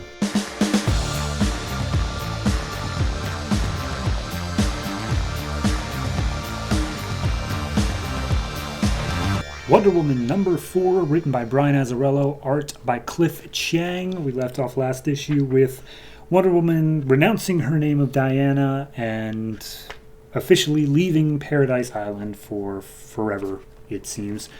This issue picks up in Darfur. There's a whole bunch of shooting and wars and violence and whatnot. And we see Apollo walking in to a bar where there's an old man sitting in bloodstained jeans.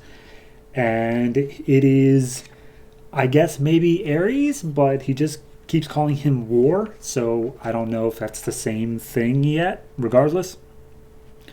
Apollo is concerned about War for whatever reason, and they have a chat, have a drink, and they're just talking for a while. But first we cut over to Wonder Woman, who's in London. She's got her full punk rock gear on, and she's at like a heavy rock show. And clearly is a little bit upset. Hermes and Zola sitting off to the side, worried about her. And basically Hermes is like, why is she out here celebrating when she's learned such a terrible thing about herself? And Zola's like, she's not celebrating. She's like, music, she's sharing in the feelings of it. It's a community thing. And Strife comes up and he's like, well, if she's having a good time, so am I. So she takes some champagne glasses, walks over to Wonder Woman. Is like, come have a drink with me, baby sister. And she's like, don't start with me, Strife. She's like, me? Never. I would never. Okay, yeah, maybe I would. But, hey, I'm trying to be nice. And Wonder Woman's like, yeah, I'm trying to be nice. And she's like, hey, we're family now. So I can either be against you or I can be against you, if you know what I mean. I'm not entirely sure what she means. So then there's, back on Paradise Island, huge thunderstorm, and we see that Hera has landed amongst the island, and she's clearly calling out to Hippolyta to, like, get her ass down there. All the Amazons are ready to go down and fight Hera. She's like, nope. Hippolyta just stops them all, and she's like, her beef's with me. I gotta go fight her on my own. Queen to queen. Cut back to Wonder Woman's scene. Wonder Woman apparently crushed the champagne glass and shattered it, and Strife's upset that they're not total buddies, I guess. Hermes is like, don't mess with Wonder Woman so much. Like, you literally just split a daughter and mother up. Clearly she's going to be upset. And she's like, I just told the truth. I just exposed the truth. Whatever happened, happened. And besides, don't get your feathers rustled because Hera's going to be looking for her own pound of flesh.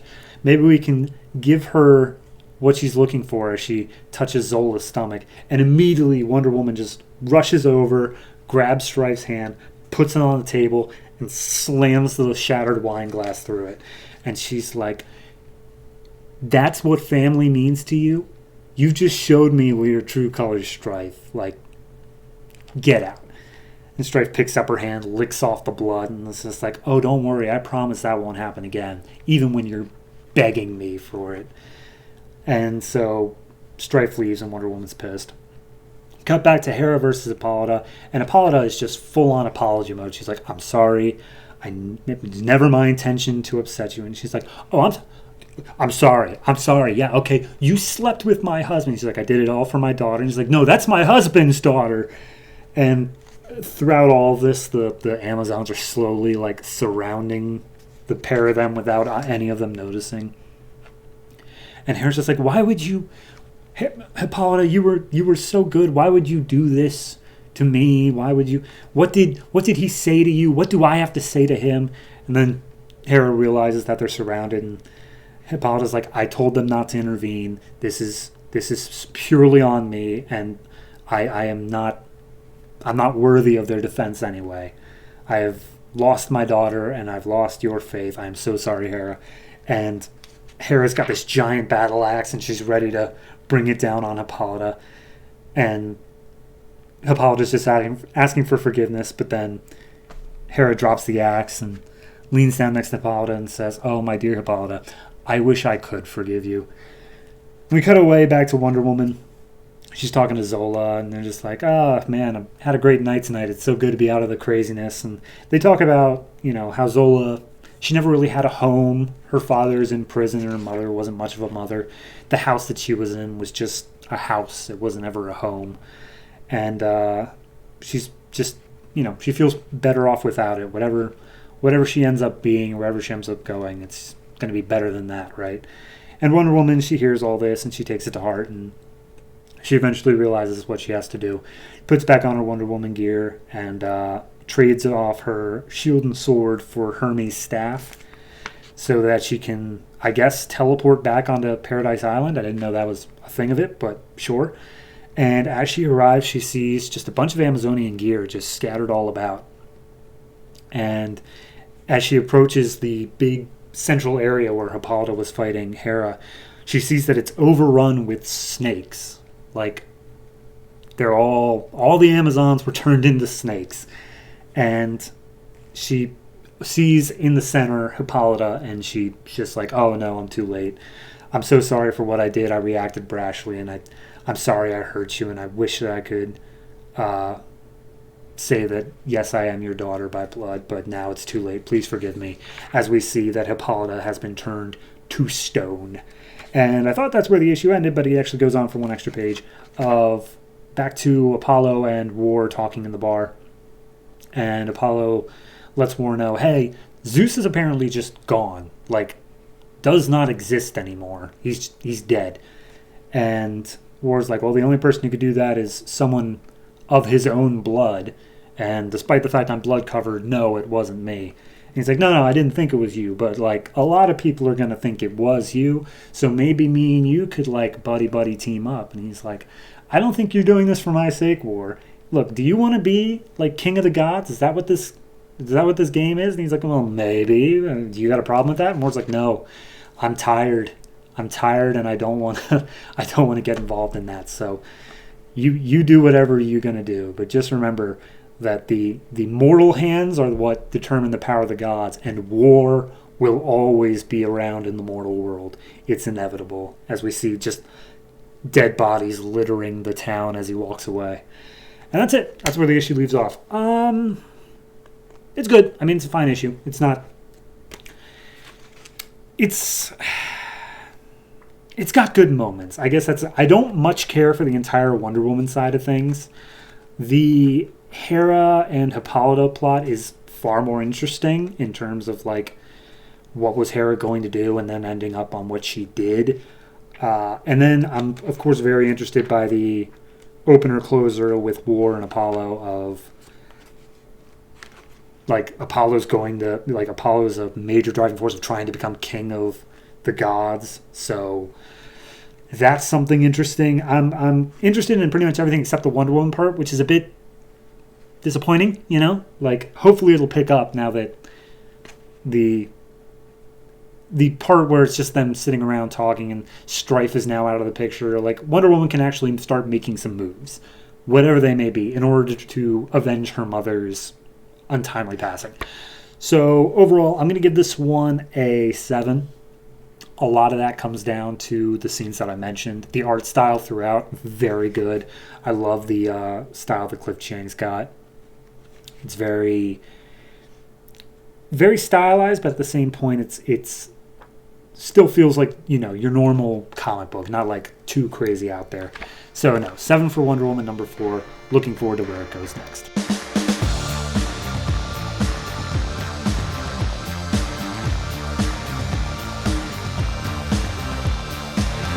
Blue Beetle number 4, written by Tony Bedard, art by Ig Guara. We left off last issue with Jaime finally getting the suit to retract off of him so he can get back to his family, and the evil group of Phobia, Warp, and Plasmus are now led by a dude named Silverback, who is a giant robotic gorilla. So your normal issue, pretty much. This issue picks up. We are following Paco, who has been on the run from these things for, I guess, a day now. He's returned to his gang, I guess, named Chuco 13. And they're like, wow, Paco, you are messed up. How's it going, man? He's like, I just need a beer. I just got it. I'll tell you the whole story. I'm like, hey, did you get here in a taxi? What happened to your car? And he's like, that car's toast, man. I'm never going to see it again. And then a portal opens up, and his car just comes out and crashes into the pool outside, followed shortly by the group of evildoers. And they're like, all right, we are looking for the owner of this car, and we believe him to be here. And then, like, the gang leader pulls out a gun. He's like, don't worry, Paco, we don't rat out our own. And he looks over his shoulder, and Paco's just bolting it away. And he's like, all right, either way, you guys crashed the wrong party. And they start trying to fire off shots at him. And he's like, all right, well, try to ask nicely. Phobia, would you mind? And Phobia comes in, and she just, like, makes all of their fears become realities in their eyes, which I guess is her power. And then they drop through a portal real quick so that as they start shooting out of fear, they're all just shooting each other. Then they drop back in, and he picks up the gang leader, Plasmus, I think, and he's like, oh, you have less than a minute before the acids on my skin burn through your neck, so you better answer Silverback's questions. And Silverback is like, okay, Paco, he stole the Blue Beetle, a powerful Mayan artifact, and he just gives a full explanation to this guy who, like, we are not gonna meet again. And he's like, you better tell me where Paco is, or else I'm gonna kill you and everybody you've ever known. So then we cut over to Jaime's house, and his mom is freaking out because on his back is the Blue Beetle, and it looks like a tattoo, like, on his back. And his mom's like, you got a tattoo? You said you and Paco got attacked, but you got a tattoo instead? And he's like, Mom, this is a temporary tattoo for a school project. And he's like, you are lying, Jaime. He's like, Mom, I don't want to lie to you. I promise you that. And he's like, well, start telling the truth. And as he starts trying to explain what happened, the Beetle's like, the Scarab is like, nope, he's not going to let you. And so he starts making him, like, cough and vomit like he did before. And then he's like, why won't you let me tell my mom? And the Scarab's like, it is for her own protection. And then the dad comes in right behind, and he's like, what is that on your back?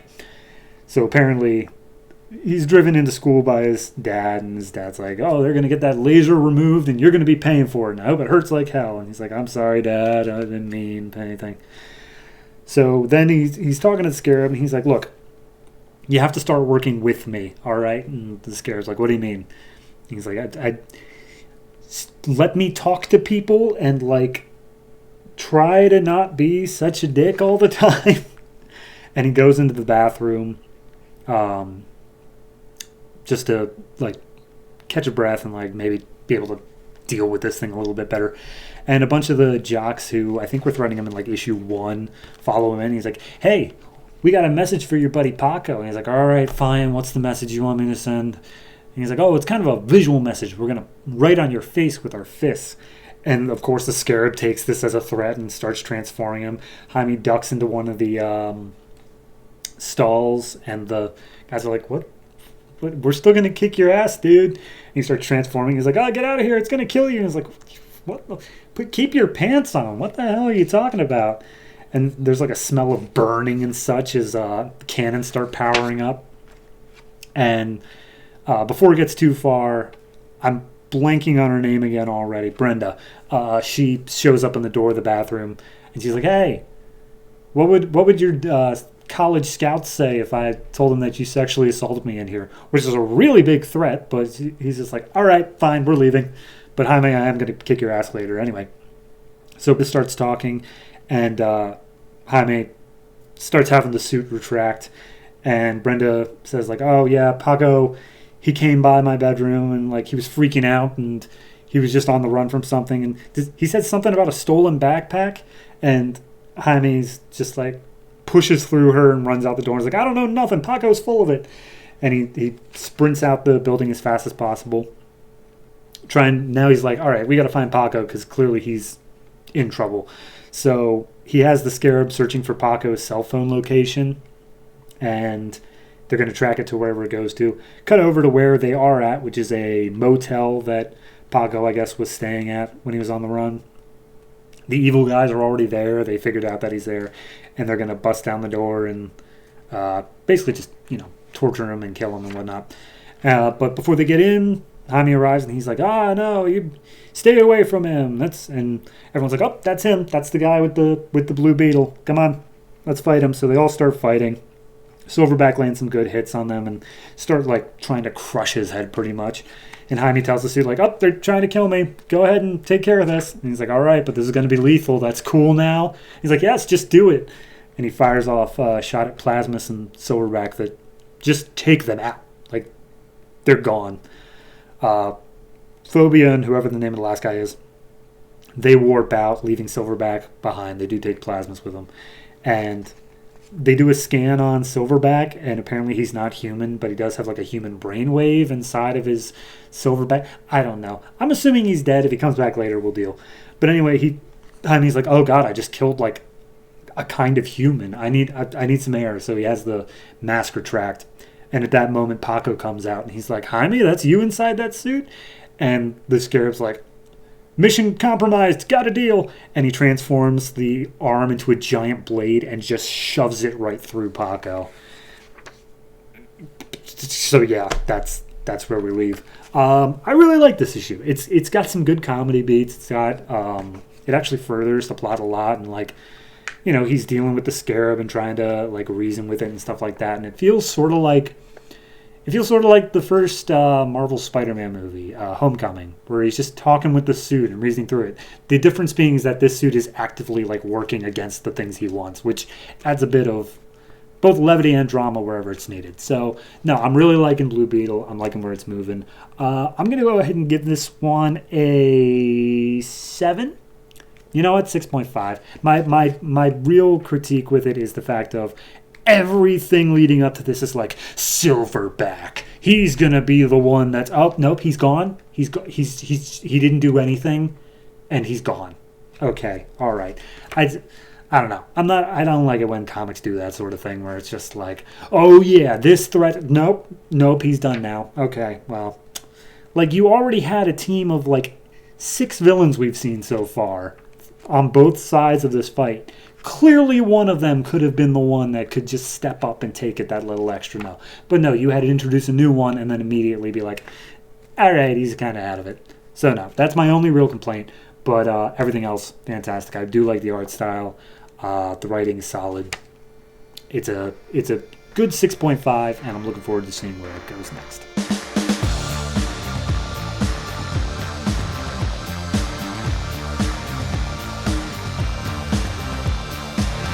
Legion of Superheroes number 4, written by Paul Levitz, art by Francis Portela. We left off last issue with the Legion fighting back a bunch of Dominator ships who are responsible for the evil Daxamite, Resvir, who they also fought back because whatever.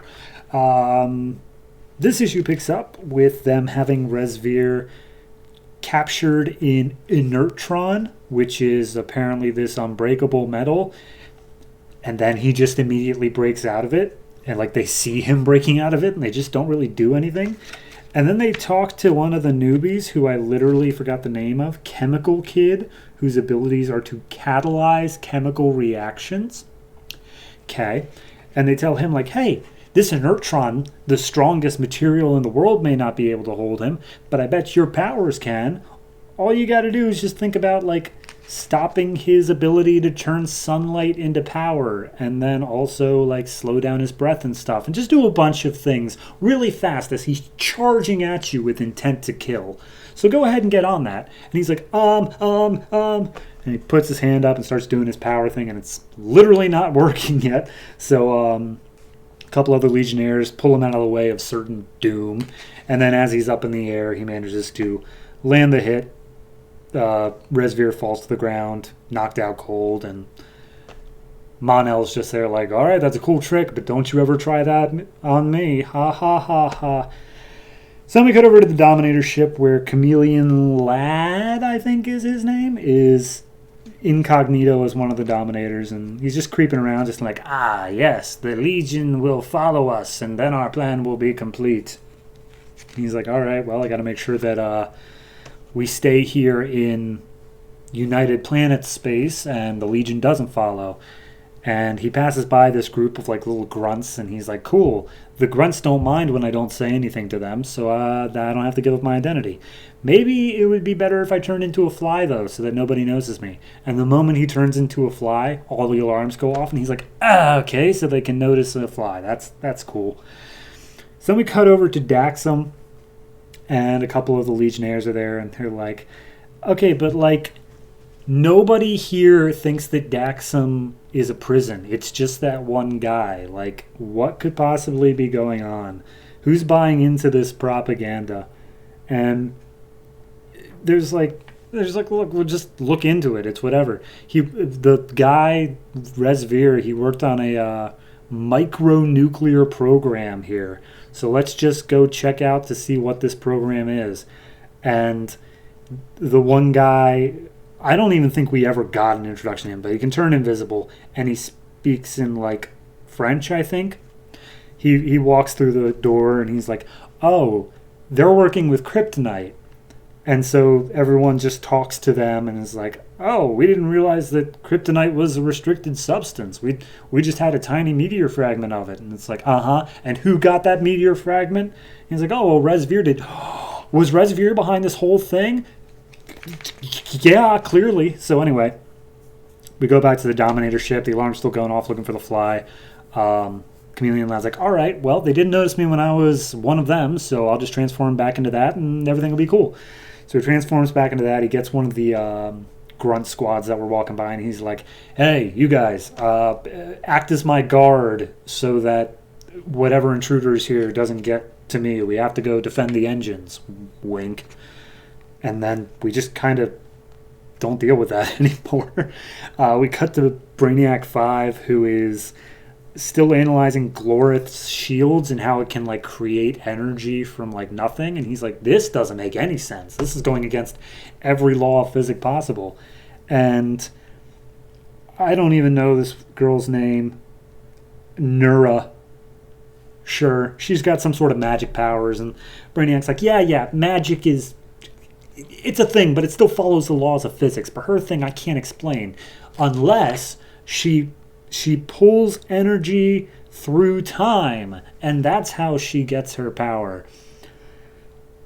I don't know what this is all coming to, and Nura's like upset that Brainiac didn't listen, or maybe she's not upset because she's still smiling. I don't know. It's hard to tell. Anyway, back on the Dominator ship, they're like, all right, we're almost to our final resting point of this maneuver we need to pull. The Legion will soon be taken out. Oh, wait, but there's a small ship ahead of us. We can just ram through it, though. Oh, wait, it holds the entirety of the Legion. Oh, we got a problem. So the Legion comes up and just starts smashing through their entire, like, fleet. Mon-El opens up the flagship, and he's like, hey, we're going to talk. So you guys get out of here and don't ever come back. And anything to do with Daxam is totally off limits. Cool, bye. So then, as he's about to fly off, Chameleon Kid's like, hey, I was here too. Can I come with? And they all get back on the ship, and Shadow, whatever her name is, probably Shadow Lass or something, is like, hey, Mon-El, it's good to have you back. You haven't been and you're acting like yourself too. It's been a long time since then. And Mon-El's like, you have no idea, Shady. Ha, end of issue. Okay. All right. I guess, sure. What even was that opening, though? of like, oh, nobody can get out of a Nurtron, but we're pretty sure he's going to do it. Oh, and he did. Luckily, we're just going to take him out in 2 pages with the newbie's powers. That why didn't he just do this at any other time? Also, what was the entire point of like chameleon lad, kid, boy, whatever his name is, like nearly getting caught, but then not, and then he just gets to leave home free? Like, all of this just feels like halfway through him writing the issue, Paul Levitz was told, by the way, wrap up all your plots now. And then he was just like forced to. I don't get it. Like, if it was at the beginning to the end of the issue of like, okay, we're wrapping up everything, fine. But it felt like halfway through he's like, oh, okay, and this all needs to just like right now sort of stuff. I'm gonna give this a 5. It's there's nothing that's like awful about it, because at least except for the Brainiac thing and not even the other stuff. I was going to say and the scientist bit, but no, that's still part of the Resvere plot. It's just the Brainiac thing that's out of place. Everything else is at least following one straight plot, which was my biggest critique from all this other stuff from before. So that's the only reason it's getting as high of a 5 or as high as a 5. But I can't give it any more than that, just because like it feels so inconsequential. It feels completely like, okay, what did we accomplish here, guys? Nothing changed. Nobody grew as people. Nothing changed. 5.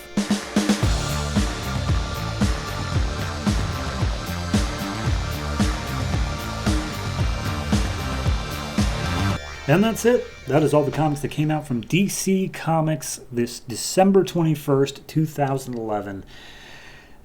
You know, it's just kind of hitting me that this is the holiday season. This is actually the last episode I'm going to do before the oh-so-big holiday that I don't know whether or not I'm allowed to specifically say, or I have to say happy holidays for. You know what, screw it.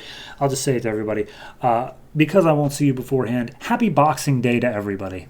Truly, and from the bottom of my heart, you all deserve a happy Boxing Day, Canadian or not. So, let's talk about the week after that, though. December 28th, 2011, we got comics from DC. Number 4 issues of Batman, The Dark Knight, Superman, Green Lantern, New Guardians, Aquaman, The Flash, The Fury of Firestorm, The Nuclear Men, The Savage Hawkman, All-Star Western, Blackhawks Voodoo, Teen Titans, iVampire, Justice League Dark, and the number 3 issue of Legion, Secret Origin. Yay, Legion. I don't mean to be so hard on Legion, but you really... A lot of books opened up strong, and you opened up with just the biggest whimper of them all, and it takes a while to get out of my head. But yeah, that's all the comics coming out that week. If you have any opinions on the comics that we've talked about this episode, anything we're going to be talking about next episode, or any comic at any point ever, feel free to hit me up on Twitter at DC Comics Podcast. That is all one word, DC Comics Podcast. Use the hashtag New52. Because why not? It's the holiday season. Give me a present. Make me feel good.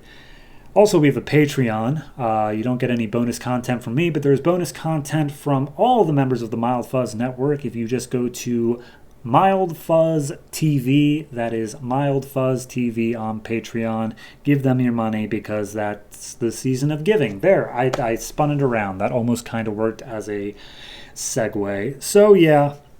I'm done. I am going to wrap myself up in a blanket. I'm going to drink some hot cocoa, and I will enjoy the holiday season completely and utterly alone with nothing but thousands of dollars worth of comic books.